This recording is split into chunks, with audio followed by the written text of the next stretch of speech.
Adoy Dulas ang lalaki ng bulalo nito. At Guto Batangas na napakasarap ang sabaw. Grabe. Ito lang naman yung pinagmamalaking bulalo ni Puchok dyan sa may Roses Avenue. Sa may malapit sa Amoranto Sports. Ayan, complex. Napakasarap itong bulalo nito. Alam nyo ba kung gaano kalaki itong bulalo na to? Tumitimbang lang naman siya ng 1 kilo kada slice At makiliit lang sa picture yan, pero pag sa personal nyo nakita, ay talagang laki. Lalo na yung mga litid-litid niya. Grabe, ang sarap nito. Lalo na itong kanilang pinagmamalaki, Guto Batangas. Ito yung trending dito sa kanila, yung Guto Batangas. Ang 150 kada order lang nito. Tapos yung bulalo, 400 ata ang isang order noon sa bulalo.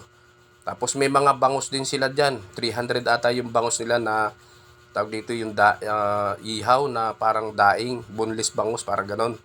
Oo. May nakita nga sa akin ni Manong tong kanyang pinagmamalaking Guto Batangas. Nako, ay talagang doon pa lang sa amoy na nakakatakam talaga. Ito ay dinarayo ng mga karatig lugar dito sa Roses Avenue. Itong pwesto ni Puchok, bangusan.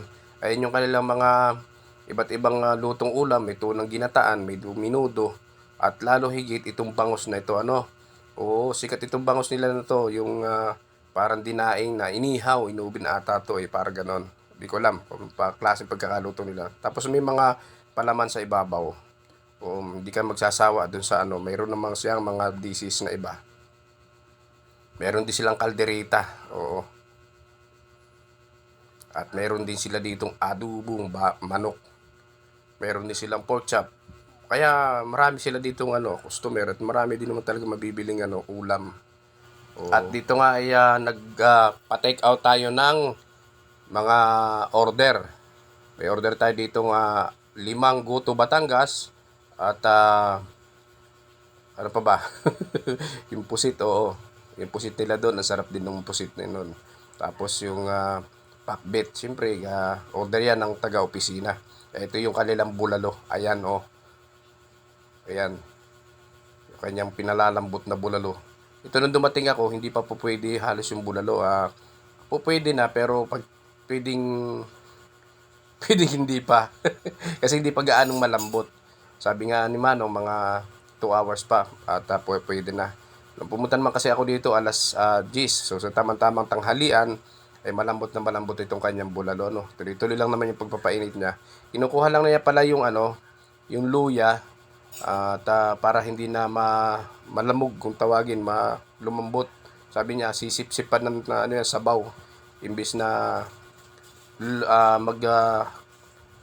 magkalat yung kanyang amoy, yung pinaka-aroma ng luya, ay hindi na. Ganun pala ginagawa ni Manong. Tinatanggal na niya yung mga rikado sa laga niya after na kumulo na siya.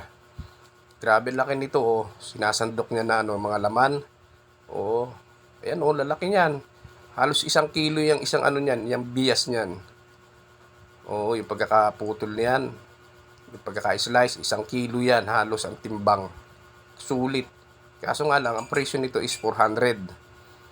Pero alam ko, na siya, sulit kasi 400. Kung 1 kilo yan, lalo na yung mga litid-litid nito, nako, ang sarap ng litid nito pag lumambot. Yun, nasa kabilang side, yan, nako, ang sarap ng litid na yan, ayan.